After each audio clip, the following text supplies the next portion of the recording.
You are now tuned in to the real Coach JB Slapdick Podcast. It's the last chance for you, last chance for me. Will I make it? Will I take it to the top? We gon' see. It's the last chance for you, last chance for me. It's the last chance for you, last chance for me. It's the last chance for you, last chance for me. Will I make it? Will I take it to the top? We gon' see. It's the last. What up? What up? Back at you, the Slapdick Podcast, man. Coming back at you. It's been a while. Been a minute. We've been a long way. We've been all over the country, man, trying to get these, doing a couple speaking engagements. We were at the National Coaching Convention in Nashville. We did a show there live with a good friend of mine, Darian Hagan. We had the head coach of Vanderbilt, Derek Mason, set up. He had to go to the national championship game and call that, so he got called off. Bigger people called, man. So, you know, big fish eat little fish, and that's just how it goes. But we'll get Derek back on for all you Nashville, Vanderbilt fans out there. Great dude, great coach. So quote of the day, man, is success is never owned, it is rented, and the rent is due every fucking day. Just remember that shit, man. Success is rented and it's due every single day, man. You got to pay your dues, man, and keep turning over rocks and figuring out a way to get better, and don't let the day control you. You control the day. Big show today. We're going to have Maxx Crosby, the rookie defensive end for the Oakland Raiders, who now are officially the Las Vegas Raiders. We'll have him on today. Broke the Oakland Raider sack record as a rookie. He had 4 sacks in a game. Only a few guys have ever done that. This year he did that. I did that before. Yeah. Yes, sir. Pop Warner. But he was in the NFL doing it. And so, you know, we're going to have Max on, Mad Max, and that'll be a good show.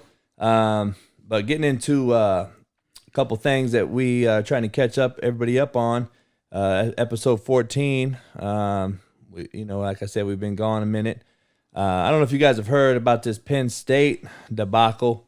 You know, this player Isaiah Humphries alleges in a federal lawsuit that he was a subject to a graphic hazing brought by the Litany Lions teammates, and the coaching staff was aware. I'm good friends with James Franklin, man. I know him well.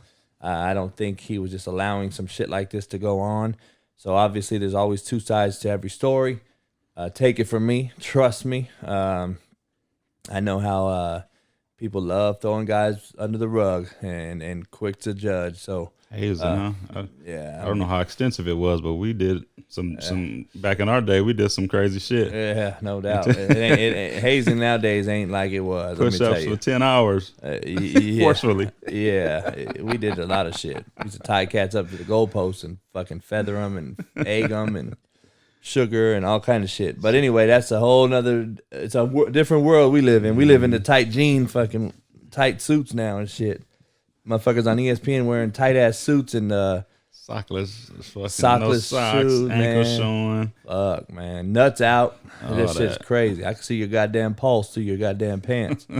Tight wearing pants. I can see you not fucking using Manscaped to them type motherfuckers. Yeah, you'll never see me on ESPN with a tight ass fucking tarantarans.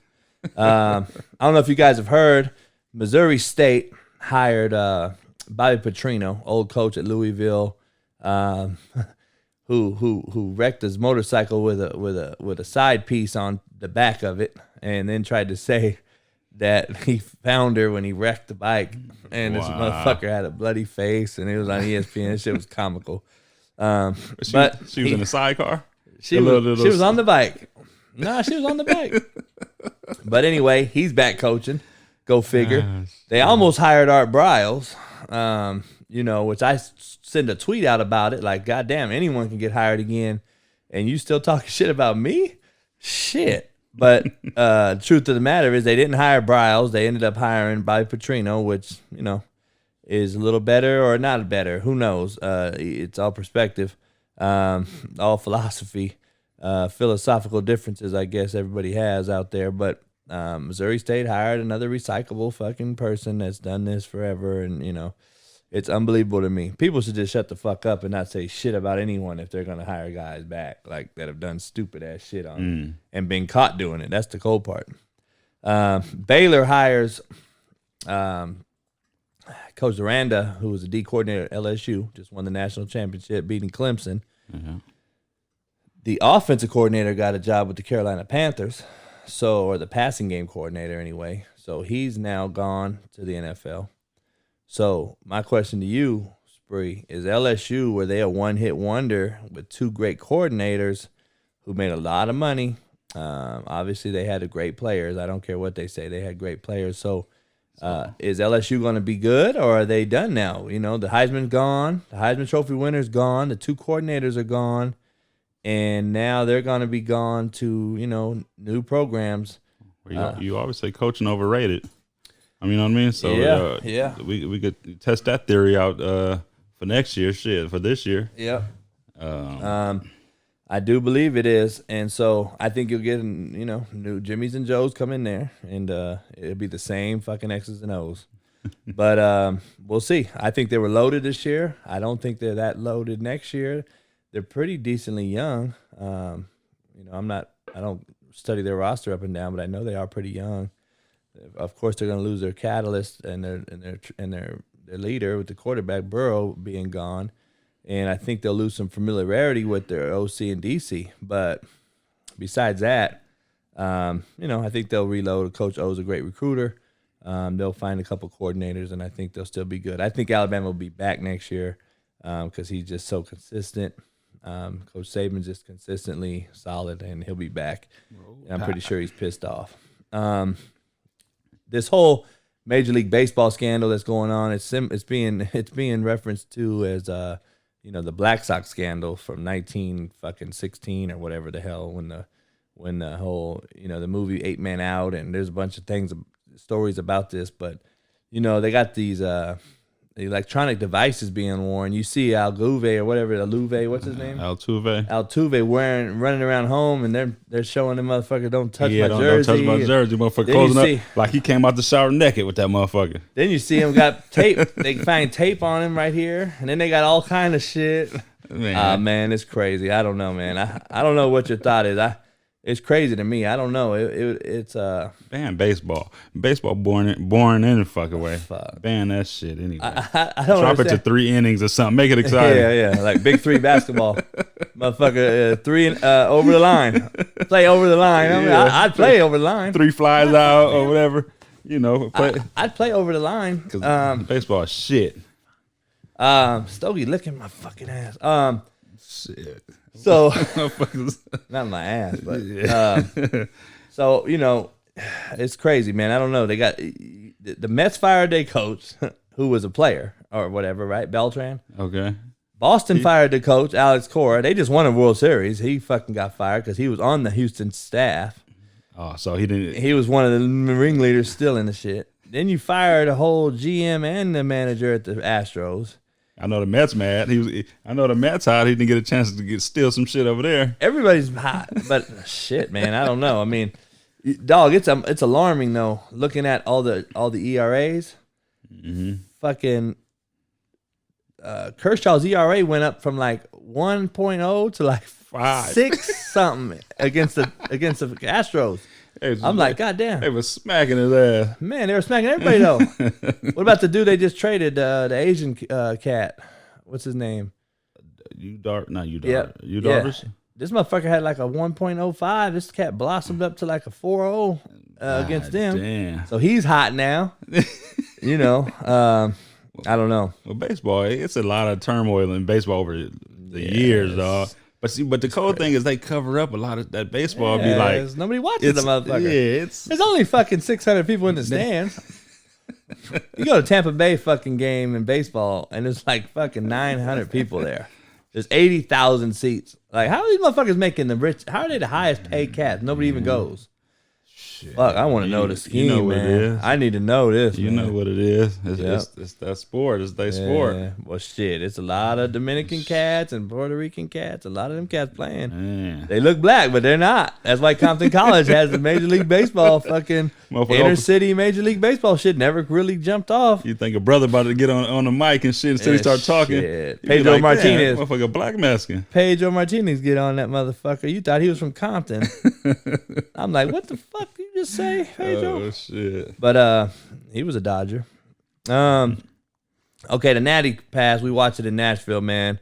LSU, congratulations, Coach O. Good dude, good friend of mine. But let me ask you this. OBJ, this motherfucker made it all about him. Now, there's two parts of this deal. Like, I didn't know all the other shit that happened. Obviously, came after this week when we got home and stuff. But he took the band director's fucking megaphone. Gave him a bunch of problems. He was trying to get that motherfucker back. OBJ wasn't relinquishing that motherfucker. He was like the little bitch ass kid that you hate, like, motherfucker, just. But his daddy the principal or something, so you don't want to fuck with him. Yeah, you can't really fuck with him, but he's like, God damn, homie. Then he fucking interrupted Coach O's speech, apparently. Oh, no shit. Yeah, I didn't peep that I think he was loaded.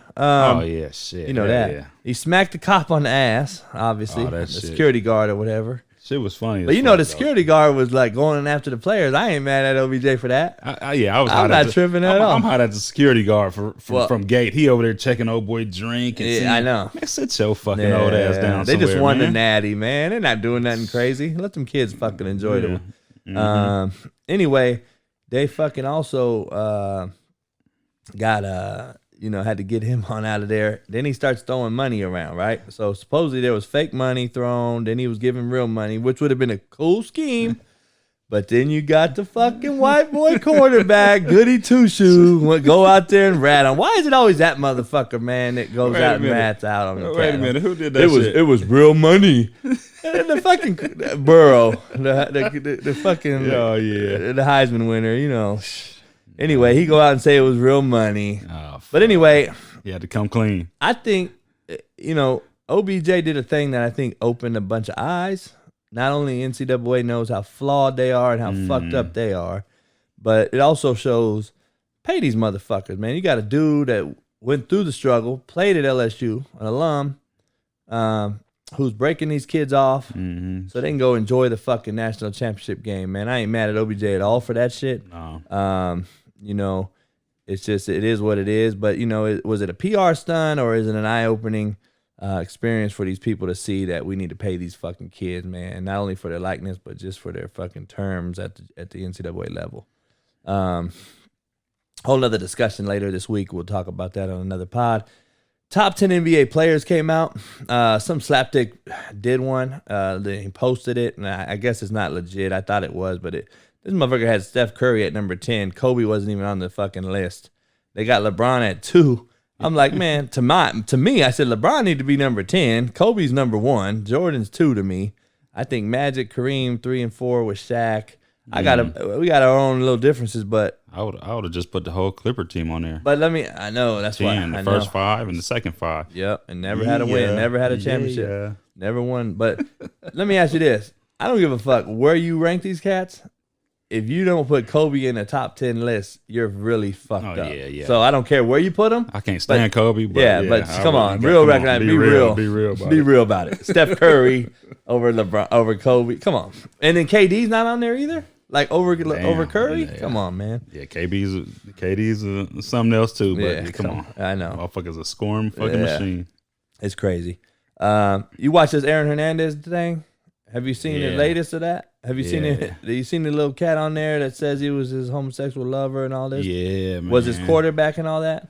Yeah. You come to find out that wasn't even the quarterback. He lied. Wasn't even the cat. This other guy played quarterback there. And if you actually Google it or go on Maxx Preps, you could see the name wasn't that kid. It was another kid. And so I don't know, man. You talking about the childhood friend? Yeah. Well, the high school. The dad was on the there high too. school quarterback. Supposedly the high school quarterback, but that wasn't the high school quarterback. Really? So a cat came forward on social media and was like, "I was the fucking high school quarterback." So was he messing with that high school quarterback, or he didn't mention no shit like that? I think the show made some shit crack, and hey man, I know firsthand shows are for ratings. Yeah. They're gonna get ratings. I mean, regardless, that dude had some issues. Yeah, man. If it wasn't sexual, it was some other shit. Yeah, we had fuck. Unfortunate situation. It's really just sad situation. Have you? Conor McGregor comes back after all 400 something days. Comes back and knocks out Cowboy in fucking 40 seconds. McGregor. That motherfucker came out there 40 seconds. Came out jumping, socked him. I want my fucking money back because I bought it. I bought it when it started, and then My shit didn't click in until and it was over. Come on, get my cheese back, people. Well, if you grew up a Mike Tyson fan and you're used to it, that's all that used to have. I stopped buying Tyson fights way back. I got a serious question, man. Before we get to Max, hopefully calls in soon. Is the overseas and all these different leagues drowning out college basketball? People ain't talking about that shit. College basketball is fucking horrible this year. There is no team that sticks out.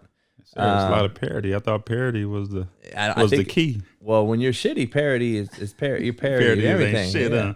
I mean, shit. LA has the most bums in America. I mean, you could say that's parity. Right. Everybody's shitty when you're shitty. They're shitty. I don't understand. There's not one team. Usually you at least have a Duke, Kentucky, somebody step forward. So nobody's stepping to the forefront? I mean, right now, I think the best team in basketball right now is Baylor. And Baylor up in there. Gonzaga up in there. They're not very good. Memphis takes their best player because of the fucking NCAA. The good old boy rules. They took the best player. He goes to the draft. Earlier this year. So, or at the end of 2019 actually. So Memphis probably could have been the best, but it's unfortunate. I think cats are leaving high school, going overseas, and you're not even getting the best players in college right now. And then you get these kids who are playing one and dones anyway, but you're not even getting the best one and dones no more. Like look at Ball. He's over there. He might be the number one pick. He's overseas. He's not playing college. But how? I mean, have you seen him? How you believe that he's gonna be up in the top 10, 5 or whatever? NBA guys that get paid to do that shit. Yeah, he's top 1 or 2. They say. So I mean, well, hope the daddy just don't fuck his shit over. I think they pumped his brakes. I ain't heard much from him lately. Motherfucker learned from the first time. And Lonzo balling again. So yeah. I don't know. That's crazy. So you think cats are just leaving for the change, the money, just going overseas, grabbing a little? I think they're not getting paid in college. They're giving them all these rules. You got to go to school. I think kids are like, fuck it. I'm over it. Yeah, I'm over this NCAA shit. You know what I mean? Don't worry about it, trash truck. That's why it's a slapdick pod. It's real and raw and uncut. Big weekend this past weekend. Yesterday, the Chiefs played down 17-7 to the Titans.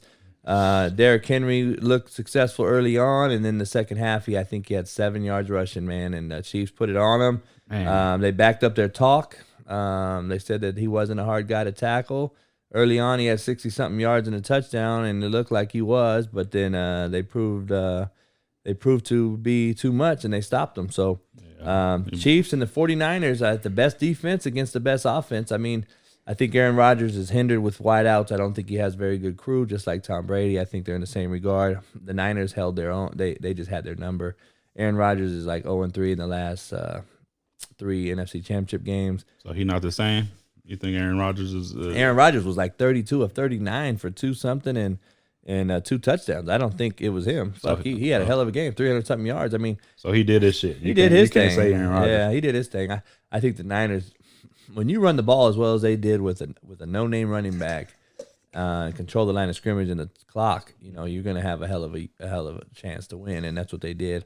And Aaron did what he could. I mean, I still think Aaron's probably the best skill set wise. Aaron Rodgers is the most skillful quarterback, him and Mahomes, but I just don't think he has enough weapons. I don't think they're good enough on D, and I don't think their running game's solid or consistent enough. And it's just hard to, you can pin your ears back and say, fuck it, let's rush the passer and drop 8 and stop Aaron Rodgers and fucking Devontae Adams, because that's all they got. And Jimmy Graham's old. They don't have a real tight end. Mercedes Lewis is fucking your age, and Poly. He graduated Poly. He had 2 catches yesterday. They're hurting at athleticism. They got 2 drafted wideouts. Devontae Adams is a superstar. They got this other kid who's a 6th rounder. Other than that, everybody else on that team is practice squad guys or guys that were cut from other programs or other teams, and they brought over and shit. And they don't have a real number 2 wideout, and they don't have a tight end. So I don't know. They're going to struggle, I think, until they get those things. So they're going to have to go draft a wideout, man. Hopefully they get one of these guys like a Jefferson or somebody from LSU that they got to work quick too, because Aaron Rodgers, 16 years, 16th year with the Packers. Got another year. He's 36. He's 36. So, okay, so Brady went how long? 40. He's 42. Oh shit, 43. So you got a lifelong time, Rodgers. You got fucking you got 7 years. 10 years. Yeah. So shit, who knows? But yeah, we'll see. Hopefully, we're getting to get to Max coming on. Man, the slapdick of the week, of the year, of the decade, in my opinion, are the NFL owners. Just so everybody knows out there, the NFL owners bypassed on Eric fucking Bieniemy, the play caller at the Chiefs, and the D coordinator for the fucking San Francisco 49ers. By the way, they're both playing for the Super Bowl, you dumb fucks. So, good job, Rooney Rule. Really worked through. Did a hell of a job screening everybody. Fucking slapdicks, man. Yeah. Support for the Slapdick podcast comes from Manscaped, the best in men's below-the-belt grooming. Manscaped offers precision-engineered tools for your family jewels. Spree, I know we've already talked about when we've hurt our balls and down there under the belt line. You got any manscaping stories, man, that you want to share with us? I know we've shared a few, but it's 2020 now. I cleaned up my act, man. I cleaned up my act. So thank you, Manscaped. About damn time. That's why Manscaped has redesigned the electric trimmer. Their Lawnmower 2.0 has proprietary skin-safe technology, so this trimmer won't nick or snag. Manscaping accidents are finally a thing of the past. Manscaped also has the Crop Preserver, an anti-chafing deodorant and moisturizer. Start the new year off the right way by using the best tools for the job. Your balls will thank you. Get 20% off and free shipping with the code BELIEVE, BLEAV, at manscaped.com. That's 20% off with free shipping at manscaped.com and use the code BELIEVE, BLEAV. Mad Maxx Crosby in the house, man, on the Slapdick podcast, the Raider rookie. Sack leader now, man, as a rookie. I think Max, you balled out as a rookie, man. I wanted to introduce you. Okay, crowd noise. Yeah. I appreciate you. How y'all Yeah, doing? yeah. I'm good, man. You? You ain't never heard a crowd like that, huh? How y'all doing? Hey, dog, I'm good. I appreciate you coming on the show, man. Let me ask you, man, for all the fans out there, where you from, man? Let everybody know where you're from, hometown, and then also let them know. Shout out to the green school you went to, man, and let everybody know where you're from and where you went. Of course, originally Lapeer, Michigan. You already know, middle of the country. But I'm from Dallas. Yep. My family's still out there in Dallas. Originally in Michigan, but yeah, I'm back. Now I'm just moving around and figuring things out on the way. No doubt. Now you went to Eastern Michigan, man, and I know you had a couple of I had 3 slapdicks up there right now playing. Woo was there with you, right? Yep, of course. Yeah, Big Woo was there, and then Bryson Cannon's a tight end that started this year, and then Richard Bates is a center there. That those guys came after you, but they're there this year. They played in that bowl game. But so tell everybody, man, how was it being drafted, man? And when did you know you were going to become a Raider? And who called you? Did Gruden call you, or how'd you get the notification? Yeah, so I was expecting to be drafted on day 2. That was in my head. I had it made up. So I was like, God, I'm getting drafted on day 2. I had the whole family out, and the first 2 days I didn't get drafted. So I was like worried. After the first 2 days, I'm like, damn, you don't know. You know what I mean? You're sitting there and you're just stressing. And then I texted my agent and I was like, pick 106 and 109. That's the Raiders. So he told me from the start that the Raiders love me. So I was like, hey, why not? And he's like, I got you. Just trust me. Yeah. And literally picked 105 was up. The Saints were on the clock. And then I got a call from California, and I was like, I know it. And Gruden's on the phone, and it was a dream come true. And it was just a weird feeling, and I just knew. Like, it was like a weird intuition thing. Really? Yeah, God is great. No doubt. Well, shit, man, it's fun watching you this year, man. And to be honest, I don't even watch the league no more since I had my little cup of coffee. And obviously, with a rival, played for a rival school. A rival team with the Chiefs, obviously. But that I don't even watch it, man. And as a coach, man, and shit, when you coach as long as I have, Saturdays we're playing, Sundays we're prepping. We're game planning, so those are the 2 days. I don't watch college or pro for the last 15, 20 years, so it's been crazy, man. So this year I got to really chill this year off and got to watch, and man, I enjoyed watching you, man. You played like the guys I like to coach, so it was fun to see an old school mentality in a young head. You know what I mean? No, for sure. Good. Listen, man, Coach Creighton. He came by my office, man, and just simply talked with me and observed the whole day with me and how I did things, and which I thought was a class act by the guy. For everybody out there, Coach Creighton. Sure. Coach Creighton was Max's coach at Eastern Michigan. Good friend of mine. I know him well. He's a good dude. I think he's one of the truly good people in the business. And as you know now, Max, by now this after a year in the league, this is this business we're in is as cold as the dope game, man. And so. He liked some things that I was doing, man. I was in the middle of building a fucking sand trap in front of my office. So I built this huge, I had 40 tons of sand, Max, dropped off in front of my office. We built this big frame, and I did that shit because I'm from Cali. So I was like, I'm going to bring the beach to Kansas. And, exactly. But as you know, Max, I did it for the players to get rehab in, extra work, punishment, different shit we did, and it was right outside the weight room. So we would go screaming in there after the weight room, and Coach Creighton was there when I was building. He was like, "Man, what is this?" So he had his book, he had his pen and pad, and he observed me the whole day, man, and he took notes, man, and I was like, "Hey," I was appreciative of him, and I think he'd been there 1 year, and they struggled at Eastern, so you must have been there at that time. This would have been set. This would have been after the 16 season, so it would have been going into 17. Yeah. And he saw I was doing some things with these mechanic shirts that I had bought, and I had an idea. I was like, man, I'm gonna put my coaches in these mechanic shirts. I had a buddy that ran these. My dad was a mechanic, so a diesel mechanic. So he used to be in those shirts all the time. So I was like, man, I'm putting our coaches in that shit. And originally, what I had was I had these hard hats made with our logos on it, and it was called Work Boo Wednesday. So on Wednesday, which was Hump Day, I made our coaches all wear it. The mechanic shirt, it had Coach Brown on it, whatever, it looked like a mechanic.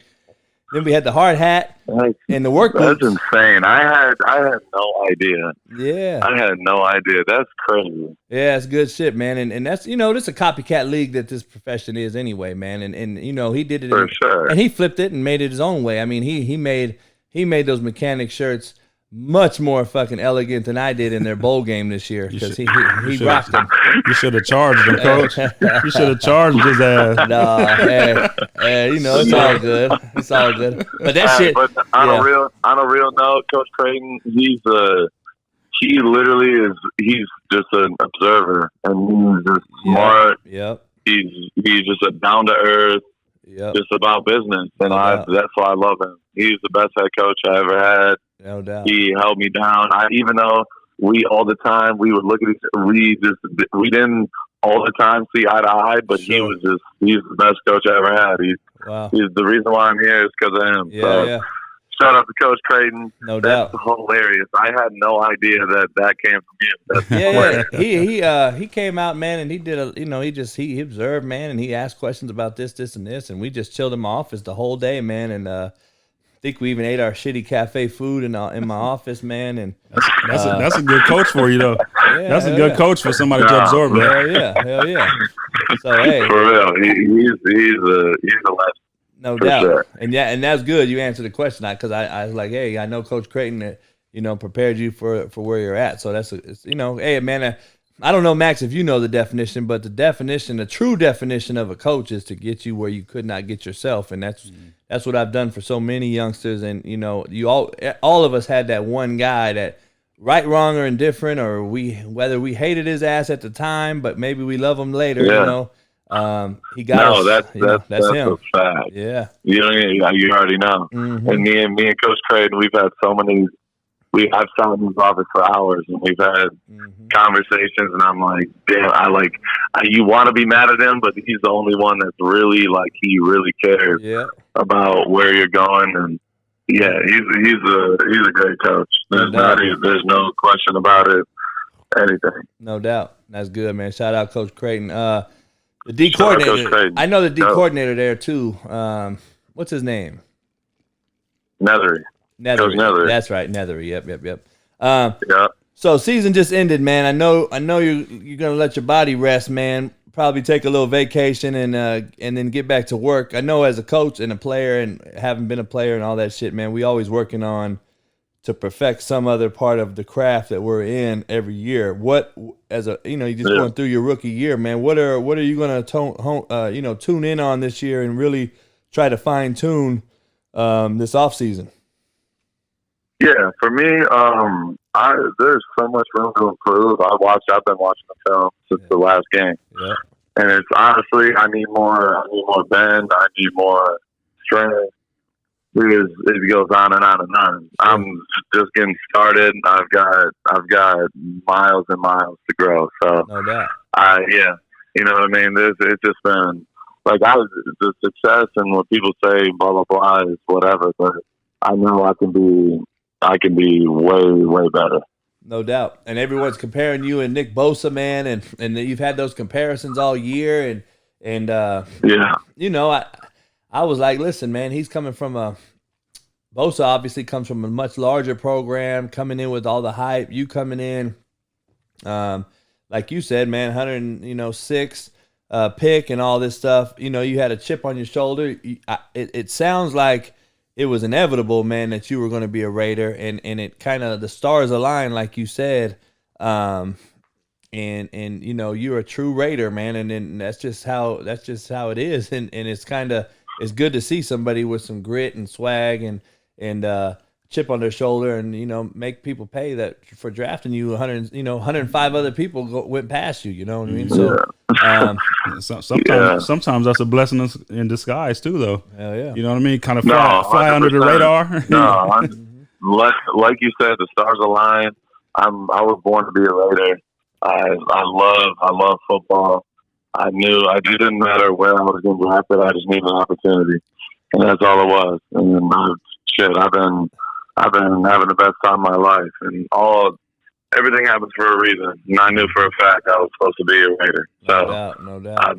I'm just blessed. That's it. No doubt. So let me ask you, man. I know everybody's asking with Vegas on the horizon, man. These are exciting times, obviously, for Raider Nation and all that. New stadium, new city, pretty much a whole new era that you guys get to basically, put your footprints in the sand, so to speak. There. That stadium is beautiful too. Brand new stadium, looks like Darth Vader's. Yeah, I love that. Face. Amazing. Amazing. And there's a shitload of Raider fans in Vegas already, man. How excited are you guys to get to Vegas? Or are you in particular, or is the team, the management, everybody ready to go? Oh, everyone's ready to go. It's like it's crazy. The one thing that's kind of holding people back is that we still have to be in OTAs in April in California, and we got to boot camp in Napa again. Oh, so wow. So we got to be back in California, but everyone's getting their houses and trying to get situated because we're going to be in California until week 1, and then boom, we're in Vegas for good. Right. So everyone's trying to just figure it out and see where they're going to be, and so it's going to be awesome, and the team and everyone's so ready, and it's going to be a movie. That's all that can be said. We're gonna take the city over. No doubt. And I know you guys had a hell of a draft class, man. I mean, you guys had probably one of the better drafts last year, to be honest. And you're arguably some people may argue that you're the still of the draft, man. And especially what man, this is a results oriented business, man. This is a production based business we live in, and you produced, and you earned results, and now you're on every fucking franchise's radar now, and that's a good thing. Even though you're a Raider and you want to be a Raider, it still has to be comforting to know that you have solidified yourself on in 32 other owners' eyes, because this business, man, stands not for long, brother. So it can go, it can come and go, and it's good to be. It feels good to be wanted, brother. You know what I mean? No, for real, and that's the scary thing about the business. When I came into the draft, and I came into the combine, there was only 3 teams that wanted to interview me. Oh, yeah. So I just look at that. I'm like, there's 3 teams that want to sit down with me for 15 minutes and look me in the eyes. I'm like, all right, you know what I mean? So it's just, this whole experience and everything is a blessing and a curse. And you just gotta put all the chips in one basket, and you gotta bet on yourself. No doubt. And that's literally what I did. I put everything I had into it. There's nothing else I know. There's nothing else on earth I would rather be doing. So no doubt. It just like now it feels a lot better. But now I'm like, okay, y'all still sleeping on me. Y'all still think, okay, all right, just wait till next year. So that's all I think about, man. I'm so far from being content and happy with what's going on. It just is tough, man. So hey, Max, I do a quote. I do a quote of the day every day, man, and I think the quote of the day today that I already said earlier in the show before you came on, I said success is never owned, it is rented. And the fucking rent is due. The rent is due every day. Every fucking day. And that's you. And that's Coach Buck, my D-line coach, Coach Buck. Shout out Coach Buckner. No, hey, that's what he says every day. No doubt. And hey, I that was my next question, man. I know I know the business, and obviously I never put you in harm's way with the questions, but talk about your relationship with Coach Buckner, man. I love him. I met him a few times before, years ago.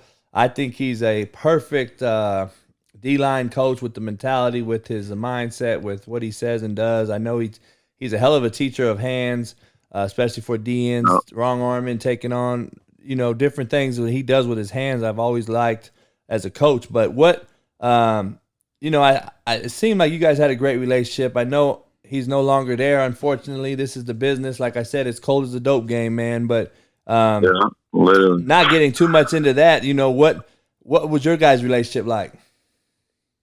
Yeah, so, coming in, I'm a skinny white dude from a Maxx school. So you got to earn the respect. No He's doubt. a 12-year veteran. Yep. And I literally every single day I just try to prove myself. I'm like literally just trying to prove that I'm the pick that he made, and he was a big part of it too. That I was worth it. So every single day was a battle, and I try to do everything I can in my whole entire soul to make sure Coach Buck respects me, and that's all I care about at the end of the day. Is just I want people to respect me. I don't care if they love me, they like me, they hate me. No doubt. I just want people to respect me, and that's Coach Buck. Coach Buck, he's a 12-year vet. He played with Steve Smith. He was in the Super Bowl twice. Yep. He's a legend in it. So every single day I made sure he had no question marks about me.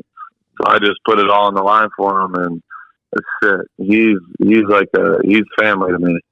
So it's crazy. He's gonna do what he's gonna do. He's gonna be a head coach for an NFL team in the next 5 years. No doubt. So he's gonna be great no matter what. So no doubt. Shout out Coach Buck. He's the GOAT. Yeah, Brenton Buckner, man. He like I said, respect earns, respect given, obviously. So you guys had that. So that was good to watch on the show. But man, look, like I said, man, it seemed like you were born to be a Raider. You talk shit. You got a chip on your shoulder, swag.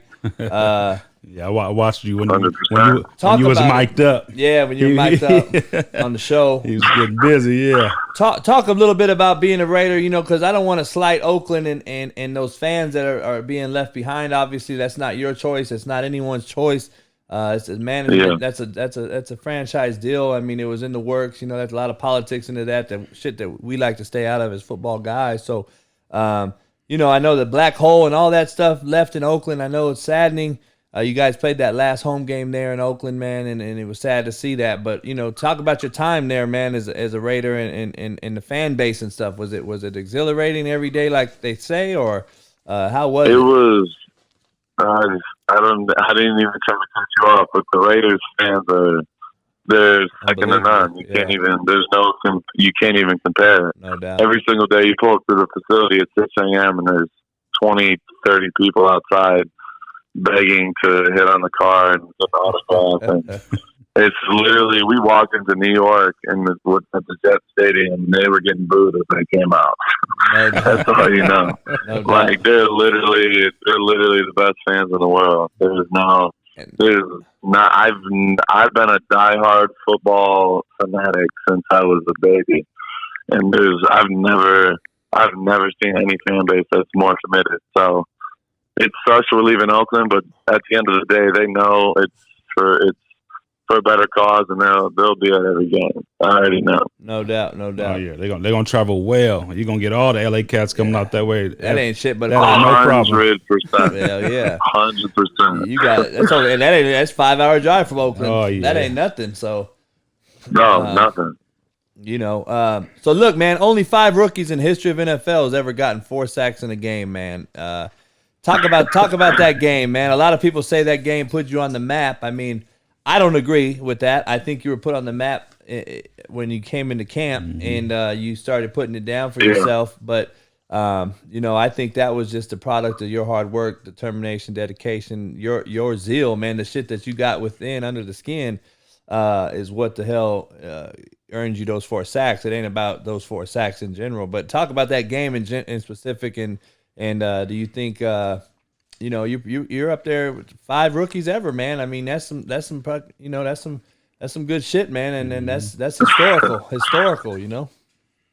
Yeah, 100%. And the thing is like, it came Indianapolis. I got an opportunity literally 20 minutes before the game.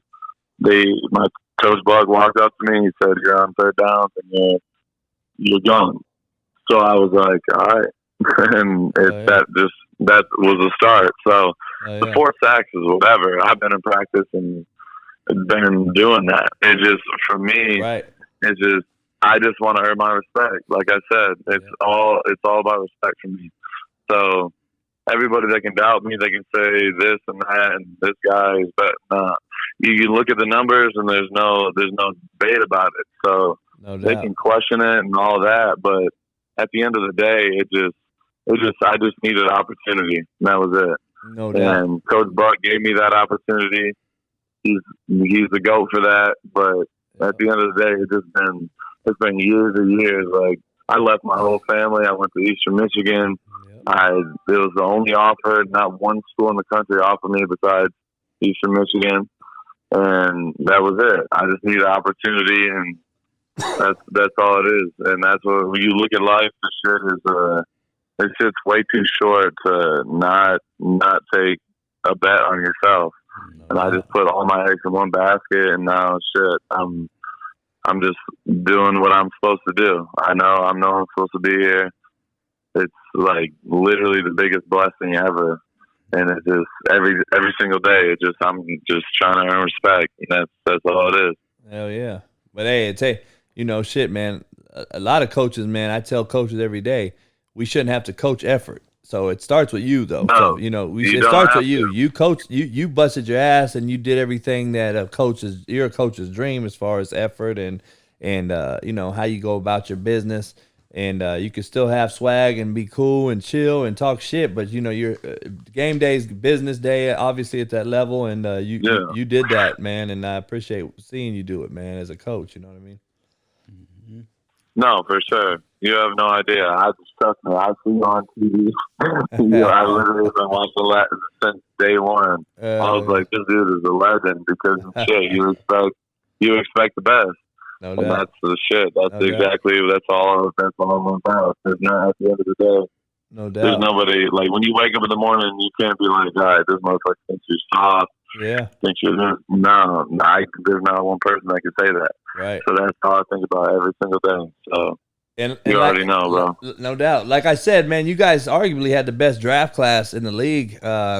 out of anybody. You know, you guys got a hell of a future, obviously. There's hold up, let me stop you. There's no arguable. It's a fact. No doubt. Josh Jacobs, Trayvon Mullen.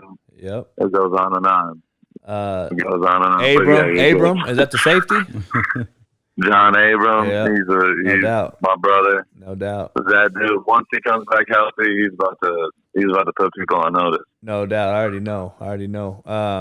He reminds me of a lot of guys I had, man. Talk shit, and you gotta coach him. Talk shit. You gotta coach him hard. I saw Gruden like slow the fuck down, and his ass. I might have had to choke his ass. I was like, shut your ass up. No, trust me. I watched it, and I was like, he said that, but at the same time, he backed it up. Yeah, he's a Mississippi motherfucker. You already know who he is now. Yeah.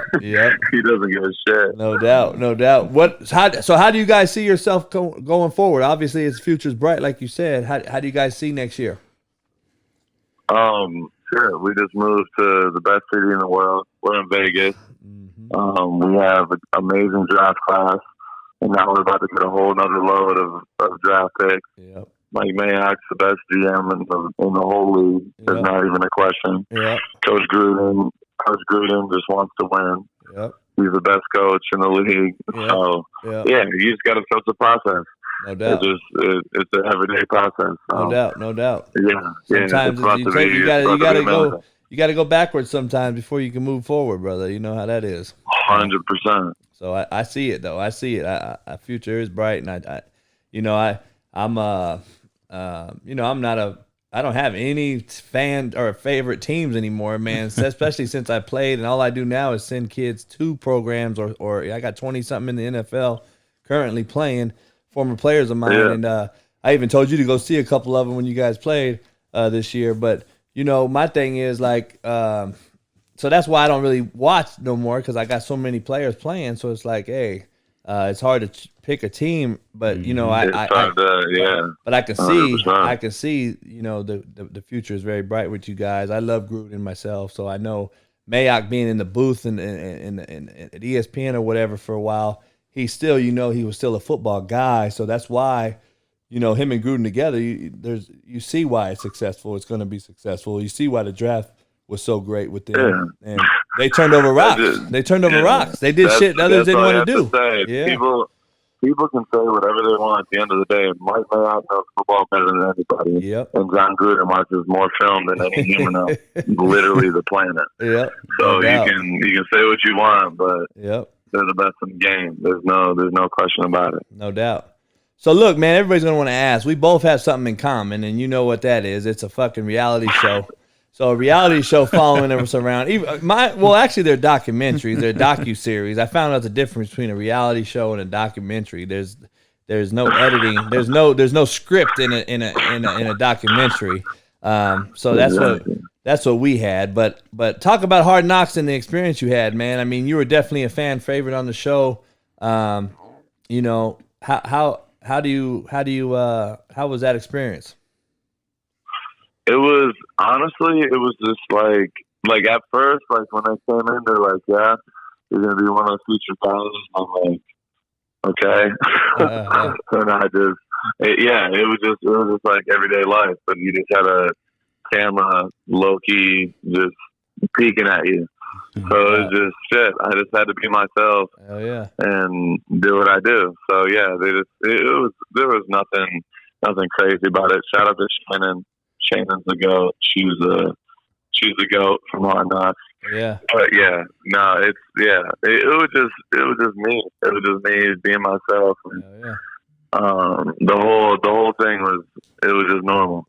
It was just like you're at work every day, and then there's just a camera in the corner. So it's just the same thing you do every single day. And you already know. Hell yeah. You had to do the same shit. So it's just like, it was just every day. Hey, the cameras never bothered me. It was the fucking microphone that bothered me. That's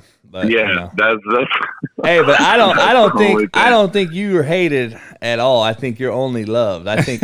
See, I'm split down the middle. I was fucking like 80-20 hated in the first year, and then finally some people started liking me. I guess after they watched a few episodes longer. I don't know. Fucking potty mouth. Yeah. So need a bar of soap. I'm the same way. Yeah, if they released the whole thing of when I was mic'd up, I would be the same way. Hey, so look, man, you battle Mahomes and the Chiefs twice this year. A good friend of mine is Eric Bieniemy. He's the OC at the Chiefs, man, and even though a lot of people know what Andy Reid is, but how do you see him doing in the Super Bowl, man? Now that they're going. The Chiefs are going to win the Super Bowl. Really? That's all I'm gonna say. Wow. Yeah. They're going to win the Super Bowl. Yeah. I mean, that's all I'm gonna say. I know they're talented. I have mad respect for the Chiefs. I wanted to beat them with every instinct in my body. Oh yeah. But they're going to win the Super Bowl. There's no question about it. Wow. Mahomes is the best player in the league. Yeah. I have mad respect for him. I hate him and love him at the same time. No doubt. And yeah, they're going to win the Super Bowl. That's more excuse for you to get at his ass next year. No doubt. And fucking put his ass in the dirt. Hell yeah. Well, look. So I think about every single minute. All I think about is beating the dudes in red. That's what Gruden said. Hey, but they're going to win the Super Bowl. You got to root for them because they're in your division, so it makes you look good. Oh, yeah. Number one. Number two, you got to root for them because you don't want another fucking Bay Area team to win that bitch besides you. So there's two things going against it right now. Exactly. So I see your thought process, dog. Come on now. Real recognizes real. So look, dog, you got the most controversial fucking sack this year, obviously. Now that you're on you do the bop, Aaron Rodgers discount double check and shit after the sack, man. You know, what was that about, dog? Who was that the best celebration of the year, or do you have one? Do you look at some and premeditate them and look and say, shit, that was tight. Let me do something. But I thought it was tight. I was clowning. Hey, Aaron Rodgers is an old JUCO guy, so he's a Cali JUCO guy as well. So Aaron Rodgers is I know he's a freak. Aaron Rodgers is a fucking goat. Yeah. I told my best friends we had a bye week before that. We beat Chicago. I told my buddies I was back in Houston in my school for the weekend for homecoming. Yep. I was like, if I'm a sack Rodgers this week and I'm a discount double check his ass. And I sacked his ass in the first quarter. And I was like, it just had to happen. And he ended up throwing for 450 and made us look bad. But shit, if I didn't do it, no doubt, I would have been upset. So I had to do it. No doubt. Did you talk to him after the game? No, I literally walked up to him and I just shook his hand. And he just looked at me and he's just a goat. He doesn't have to say any words. He's a goat. No doubt. He's a goat. No doubt. I thought that shit was funny. What NFL players did you grow up looking up to, man? I mean, and have you met any of them yet? Honestly, looking up, like growing up, I'm a white boy DN. Yeah. So it's very.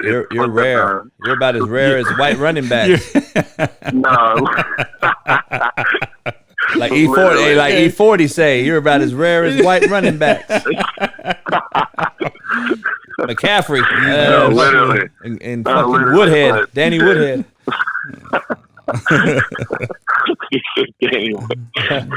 No, literally looking up, I look at Jared Allen, I'm like, that motherfucker is an animal. Right.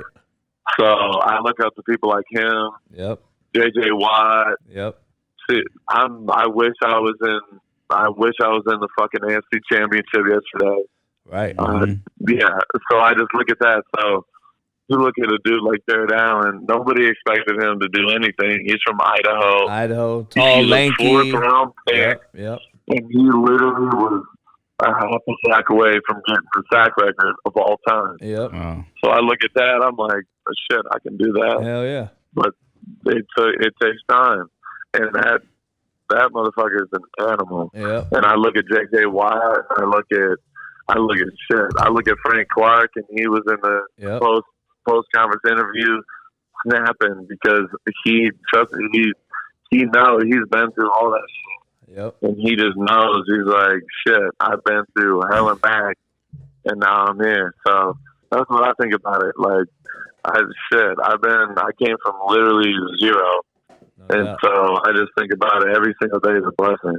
Hell yeah. That's all I think about. Every day's an interview, brother. Every day. Every day is an interview, literally. Have you got to meet Charles Woodson, man? I know he's a Raider great, and we actually share the same management team. So does he hang out with you guys sometimes? No, yeah.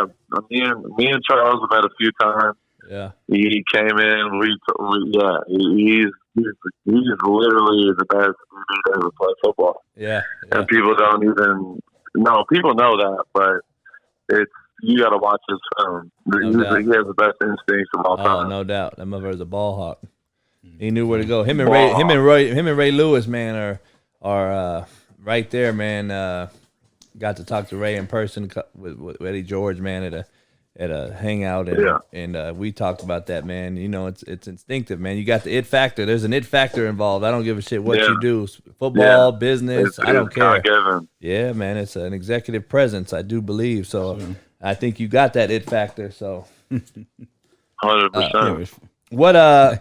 So look, man, we saw you rapping on the sideline when you were mic'd up and shit, and you know, on stage in meetings and shit, man. Who are some of your go-to game day artists that you get ready for war? Who you listen to, man? Spree, my boy Spree here is a producer, and he grew up with Snoop and all them guys, man. In Long Beach? So when you ready for them beats, man, I got you. I know you're gonna put an album up. Shit. I'm gonna say the greatest. The Death Row is the all-time. Nobody can touch it. Tupac is the greatest rapper that's ever lived. Right. Snoop is the motherfucking goat. There's no question about it. I'm a West Coast dude at heart, so yeah. I came from Michigan, but there's no comparing. You came from Michigan. You got to put Eminem in there, huh? No, Eminem's definitely a goat. Yeah, yeah. But Tupac's he's the greatest ever. Oh yeah. Is that who you listen to going into games? Every single day I wake up, I put on Keep Your Head Up by Tupac. Oh yeah. Every single day. No doubt. Literally, he's a goat. No doubt. What you listening to any of these new cats, man? You messing with any of them? Definitely. Young Thug is the GOAT. Oh, you like modern day GOAT. Yeah. Tupac is the GOAT, but modern day right now, Young Thug is the best. Him and Future. Future are the two best. Yeah, I'm feeling Young Thug, man. I know they got on him and stuff about the wearing the dresses on the cover and all that, but all that shit to me is just entertainment, man. You know, people love entertainment. 100%. People can say what they want, but no normal human would do that. That's right. That's what you got to think about it. You just said, "Fuck it." Hey, I'm gonna shake my head and keep it pushing. I ain't gonna say nothing. My dad said, "If you don't got nothing nice to say, don't say shit at all." Exactly. These motherfuckers are weird. I'm gonna stay out of it. 100%. But shit. Well, we old cats, man. Yeah, we older though, Max. Exactly. You know, shit. It is what it is. You know. Hey, Max. So last thing, man. So having watched me on Last Chance U, I know you like the show and watched, and you were a fan, man, which I appreciate. So you think you could have played for me, man? I could have played for you. We would have probably swung on each other a couple times. That's why I talked with you. Hey, how you already know. How is Gruden? I would be talking to you right now. I already know. Yeah, are we comparable? Are we comparable? You're in your face, Coach Bulla, my coach in college. You're the same human. You get in your face and you fucking test people, and that's why I respect you. And Gruden's he's a great human, great coach, but if something bothers him, he's not shying back from saying it. No doubt. And that's why I respect him. So, yeah, there's different levels, but shit. Yep. No, trust me. There's, 100%. We would have had our arguments, but yeah, I definitely could play for you. That's why I can't coach with him, Max. I'll cuss his ass out. Hey, Max. Exactly, and that's respect, though. At the end of the day, we've talked about it since the beginning. Hey, Max, I used to tell my coaches, Max, I said, listen, for every motherfucker you give out, you better have a fucking hamburger or a pat on the ass for the kid, too, at the same time, because at the end of the day, if he ain't going to run through the wall for you, it don't matter how much you yell at him. And you're only yelling at him to get him to where he couldn't get himself. You know what I'm saying? So exactly. Hate me now, love me later. That's all I think about every day. When every coach pisses me off and I think about that, I'm like, this motherfucker just wants me to be great. Yep. And that's it. And a lot of these young cats now, man. These young kids now, man, they struggle with that shit, man. They're enabled as hell, and they're used to getting their dick sucked, man, by so many of these 7-on-7 leagues and all this fucking shit. They're transferring schools left and right, and man, they're used to. Oh, I'm not gonna play. I'm just gonna transfer. The easy route. Mm-hmm. Yeah. They're entitled. It's sad to see. No Trust doubt. me. It is. I look at it every day, and every guy they get upset because this coach doesn't make him feel like, nah. It's all about you internally. If I put all my chips in one basket, and that's it. That's all you need. No doubt. You trust yourself and shit. It's all about you. And a lot of people, they think they're entitled and like they deserve it. Nah, fuck that. Yep. Every day is a battle, and people got to go to work every single day. Hell yeah. And shit. If you can't deal with that, then you can't. Yeah, you're not gonna make what you want. Put your work boots on, man. Shit, it ain't nothing. At the end of the day, man, it's results oriented business. Shit, you're gonna all it is. Get out what you put in. You know what I'm saying? Exactly. What man? Give me your top five football players, man, all time. All time? No, regardless of position. Like regardless of every position? Yeah, just your top five. If you just say, so it's like, for me, it's the best player to ever walk this earth, who I got to meet not too long ago and hang out with. But Lawrence Taylor, to me, is the best football player to ever walk the earth. I don't give a fuck at what position. I just think he dominated the game. He took the game over. That's surprising to me, Coach. I thought you liked Ryan Leaf. Oh, shit. Here we go with that shit. That's not fucking. No, honestly, at the end of the day, you look at it, the most dominant, best players of all time, you got to put Charles Woodson in top 5. Yeah. You got to put, Lawrence Taylor, he took over games. Yeah. It was just over. And that's why I envy him, because I'm trying to do the same thing. And you got to look top. Charles Woodson, Lawrence Taylor. Were you too young? Were you too young? Do you remember Derek Thomas? Do you remember Derek Thomas? DT for the Bucks. What do you? Of course. For the Chiefs. For the Chiefs. DT, Yeah. He you're talking about Derek Thomas for the. Yeah. That motherfucker. He passed away, man. He passed away right before I went to play there, man. He on black ice, man, I-70 in Kansas City. He that was a fucked up shocker, but he was a freak too. He was another LT, man. He might have been to this day one of those greatest ever, man. I mean, he got cut short, but he was another difference maker, man. To see it in person. I can't even 100%. I can't even put a top 5 together because I feel I know there's too many. There's too many. I know. Bo Jackson was one of my dudes, man. Bo Jackson. Yeah, he got cut short. What? Yeah, but I wish he'd played longer. Short. But Bo was. If he played 10 years, there's no question about it. Yeah. I watched Bo. I was a Raider fan back. I'm a Ram fan now because L.A. of course. But back in the day, I watched the Rams. My brother took me to my first game when I was like 15.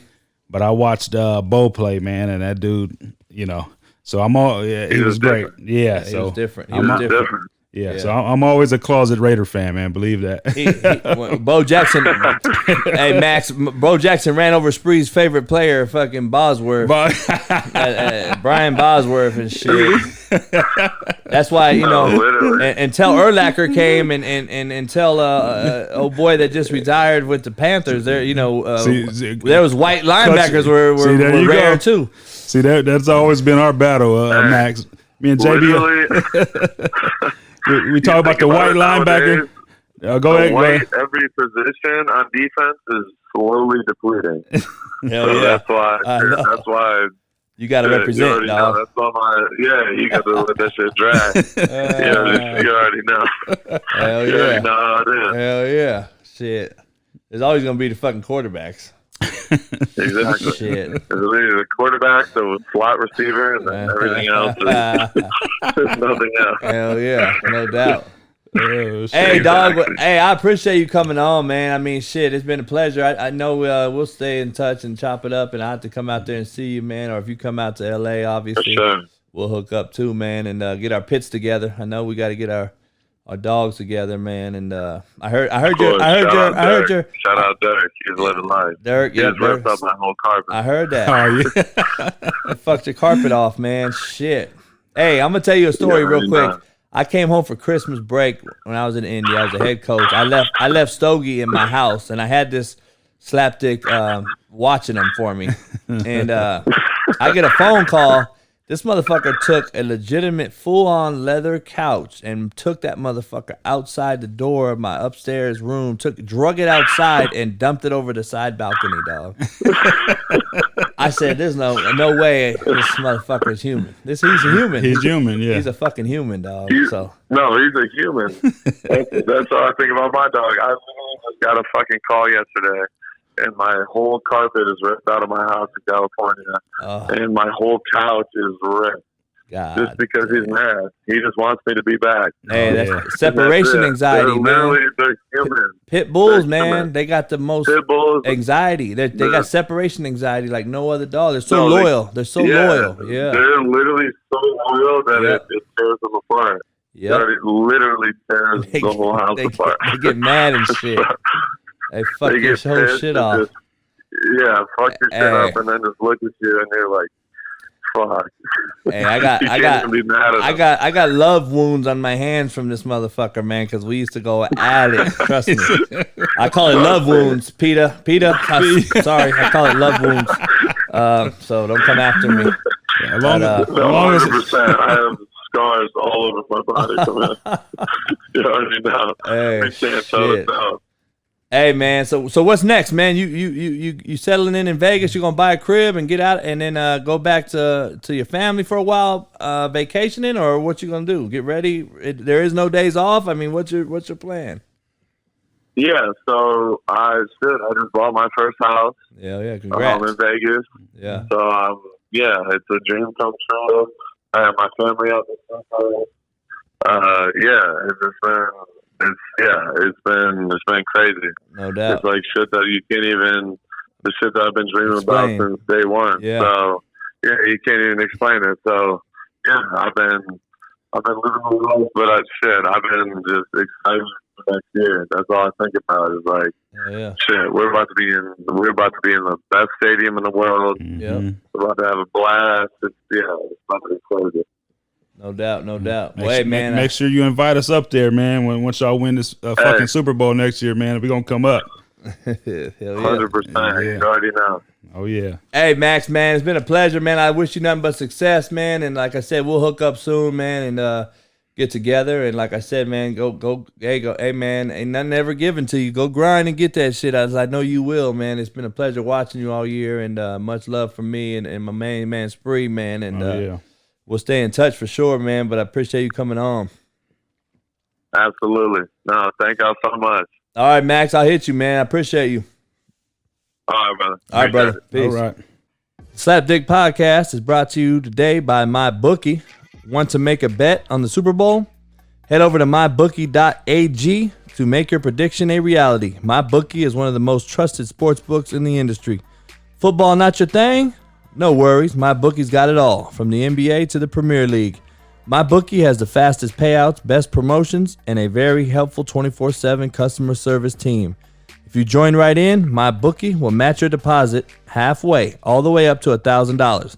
That means if you deposit $2,000, you'll get an extra $1,000 in free money to play with. All you have to do is use our promo code BLV to activate the offer. Once again, that's promo code BLV to get your extra cash from MyBookie.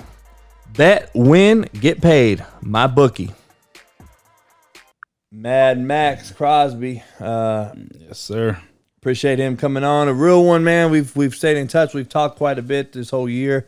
A big fan of the show, and reached out to me, man, and we became tight, man, ever since. And he's a young old soul. You know what I'm saying? So, hey, he had broke a rookie record as a sack leader, man. And like I said, he's got to be different, man. And not only because of his color, but he comes in as basically a late draft pick, 106 pick, and I love that shit. You get a little edge with that, I think, man. Yeah. Cats doubt you, or whatever. Yeah. You're not coming in the top dog, and you come in there and handle business. That shit is dope. And now he lost his D-line coach. Gruden made a switch there, and so Coach Buckner's no longer with the Raiders, but and they had a hell of a front seven. I thought they did great up front as far as sacks and so forth. So I think production was there, but sometimes when you're not successful at the professional level, you got to make changes and shit rolls downhill. So it's unfortunate, but I know Buck will land on his feet.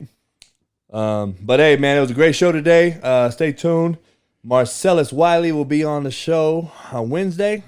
And we're going to have heavy hitter after heavy hitter on the Slapdick Pod from my main man Spree, the real Coach JB. Holler at you. Peace. Out of here. Hope this ain't my last chance. It's the last chance for you. Last chance for me. Will I make it? Will I take it to the top? We gon' see. It's the last chance for you. Last chance for me. It's the last chance for you. Last chance for me. It's the last chance for you. Last chance for me. Will I make it? Will I take it to the top? We gon' see. It's the last chance for you. Last chance for me. It's the last chance for you. Last chance for me. Find a guy, man. I'm just telling you. Cones, I don't want to fucking hear your mouth. I'm tired of hearing guys talk back.